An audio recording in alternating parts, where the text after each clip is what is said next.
Second chapter was called Sankhya Yoga. Krishna told two ways of attaining the knowledge and living a beautiful life. Arjuna listened. But in the meantime, Arjuna observed that Krishna was giving more importance to the way of knowledge. When he told the Sthita Prajna, probably he thought like that. Therefore, in the beginning of the third chapter, Arjuna asks a beautiful question. Krishna, if you think the way of knowledge is better than the way of karma, why do you force me to do such a horrible war? I don't understand. Really, you have been confusing me with the mixed words. I request you to tell me the one which is good for me. That was the request made by Arjuna, and for which Bhagavan answers. Paramatma says, Arjuna, there are two ways in the life to achieve the highest goal. One is the Sankhya way, the way of knowledge, and another one is the Karma way, the way of karma. And Krishna tells, even a jnani cannot get Naishkarma Siddhi, that is a position where one does everything and offers at the feet of God and feels as if he did not do anything at all. That's called Naishkarma Siddhi in Bhagavad Gita. Naishkarma Siddhi cannot be achieved without doing our karma, everyone's karma, he said. And then continuing, he says, the nature of work. Not a minute we can be staying without doing an action. It's our nature that makes us to do the action. But if a man thinks on about the worldly things and makes a show that he is controlling the senses, Krishna calls him such a person a hypocrite. Mithyacharasya uchyate, he says. So you ought to do the work. Just sacrificing work will not make us God realized. The better way is control your senses with your mind. Then you begin to do the karma yoga. That way is better.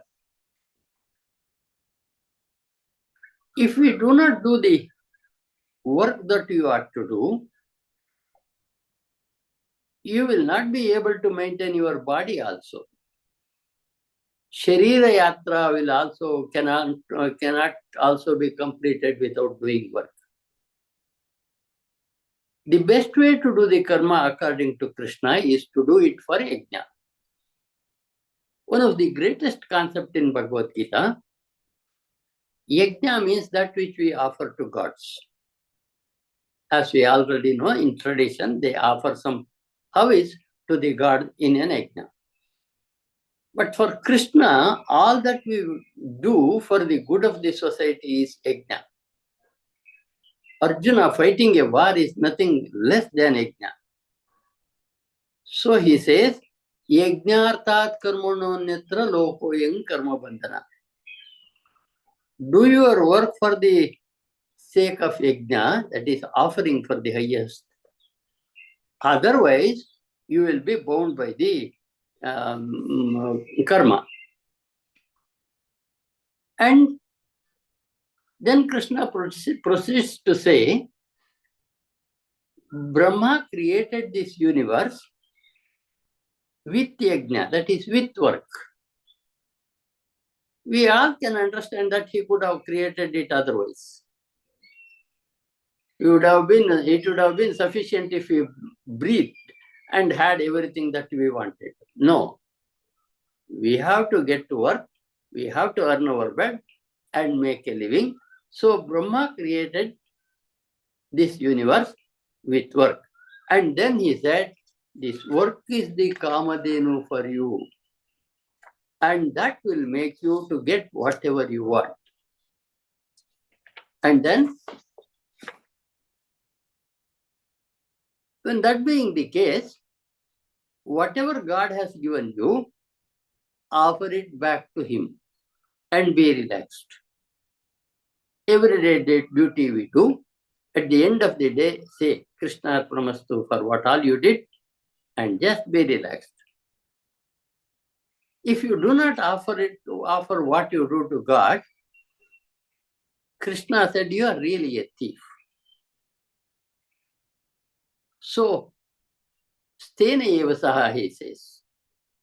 If you do not give back to what you have earned to God, you are a thief. And when you eat the prasadam of yajna, a beautiful word once again, yajna shishta. When you offer whatever you have done at the feet of God, whatever comes back is yajna shishta. And this yajna shishta is really relieve you from all papa.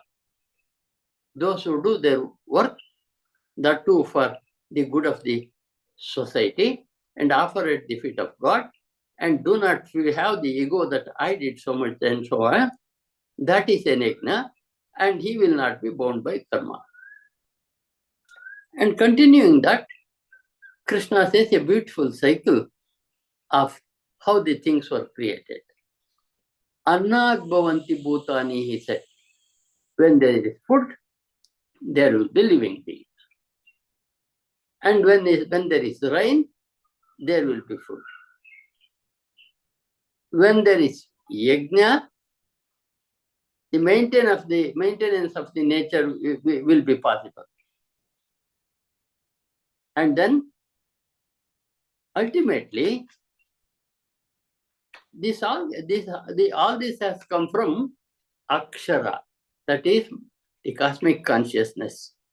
And Akshara always lives in the yajna. Mahachaitanya, cosmic consciousness, God lives in yajna, that is what he says. This is the chakra of the nature. And if one violates this chakra of nature, his life is a waste. Aghayur indriya ramo mogam partha sajivati. That man is an indriya rama, won't go beyond the sense pleasures, and therefore his life is a waste. But whoever has realized God has nothing to do at all in this life, as we have seen in the case of Sthita Prajna. We have desires and we have to be working. What about a Sthita Prajna? He has no desire at all left. Atmanaiva Atmana Tushta, that is what you heard in second chapter. What about that man, he says? He doesn't have any work, but still he has to work for the maintenance of the body. He offers everything that he did to the God and stays very relaxed. Therefore, like those Sthita Prajnas, you also have to work without attachment, and then you can achieve the highest. Krishna says to Arjuna and to us. It's difficult to understand without example what does it mean. He wonderfully gives an example of Janaka. Janaka was a God-realized man, self-realized man, but he was a king. As a king, he did all his kingly duties and offered it. And then he did it for Lokasangra. That's a beautiful word given by Krishna in the third chapter. for the good of all. Loka samasta sukhino bhavantu, sarve jana sukhino bhavantu. We have many of them in Sanskrit. So Janaka worked like that. Janaka, the leaders of the society have a great responsibility working because still I have been working. If he says continuing, if I do not work, people will follow me, they will also become idle, and I become responsible for their idle nature. And that will be responsible for the spoiling of the entire world. I will become responsible for the mixing of the castes of society and so many other things. So he says, a jnani must also work. When people work for to satisfy their desires, jnanis must work for loka sangraha.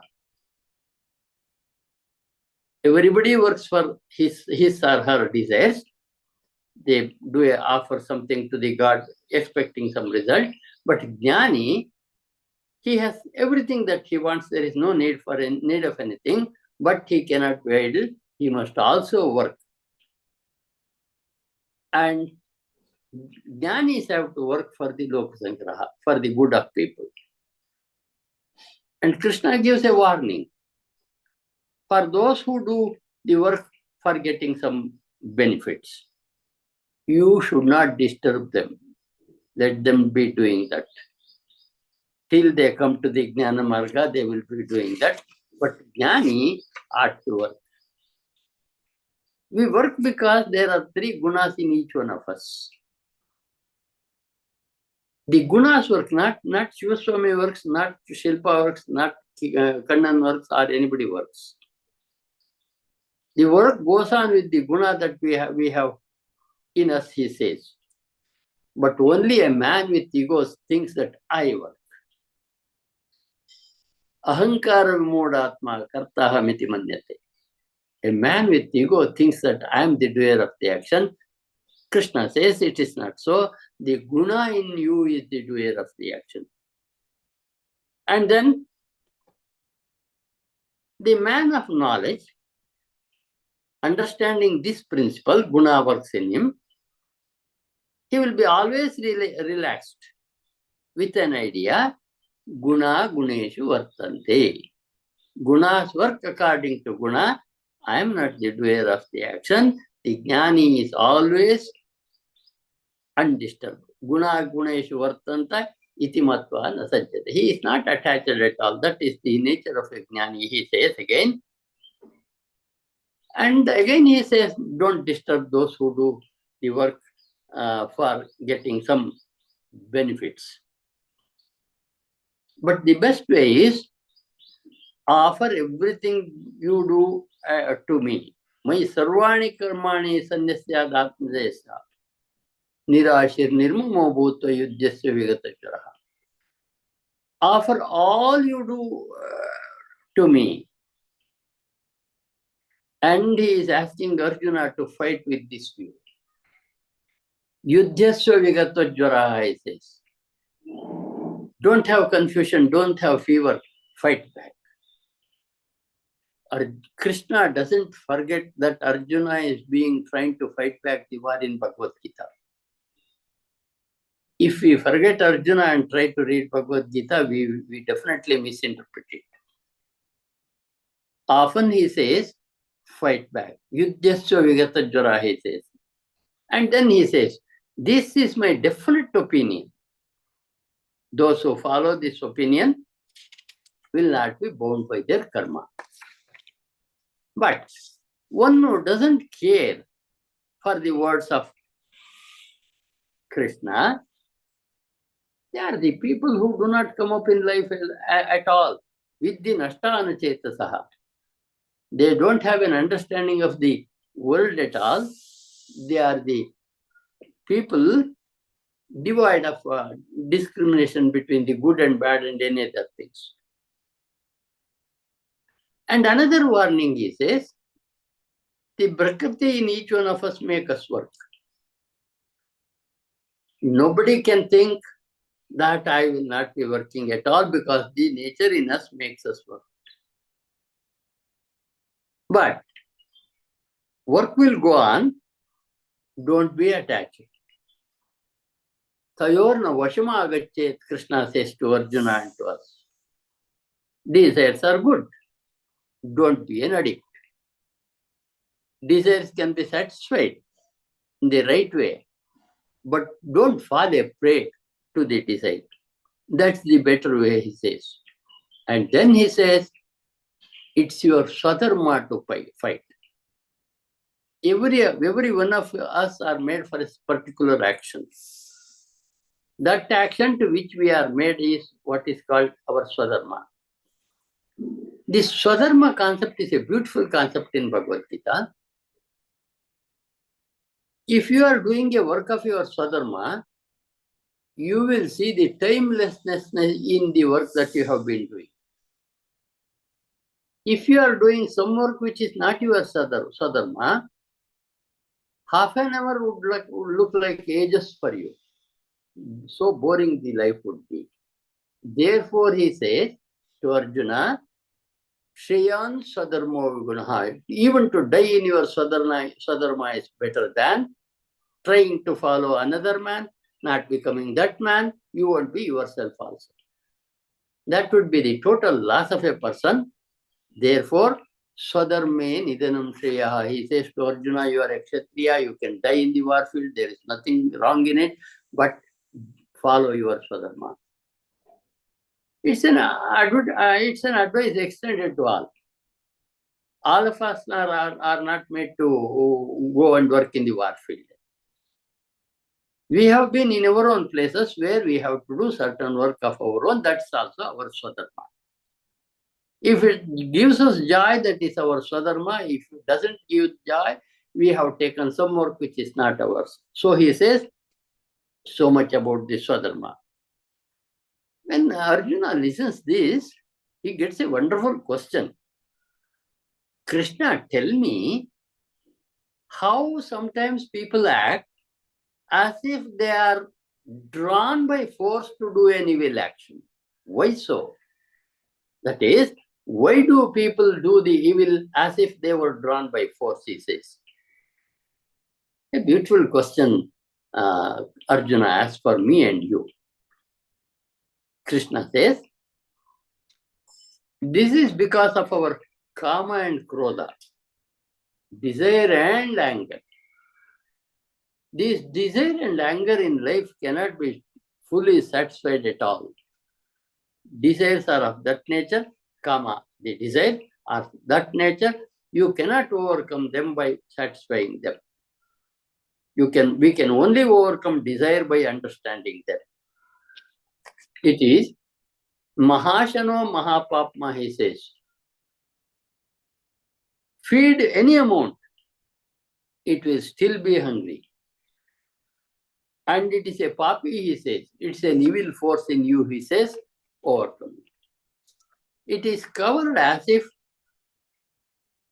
fire is covered with smoke, mirror is covered with dust, or the baby in the womb of a mother is covered with the skin and other things. Knowledge is also covered with this ignorance. When the ignorance goes, knowledge actually shines. So this ajnana is the enemy of a man who wants to know the truth. One must know that he cannot satisfy his desires and overcome them. Only by understanding it is possible. Where does this kama and krodha exist in the body? A question without Arjuna being asked, Krishna answers. They are in their body, indriyas, manas, and buddhi.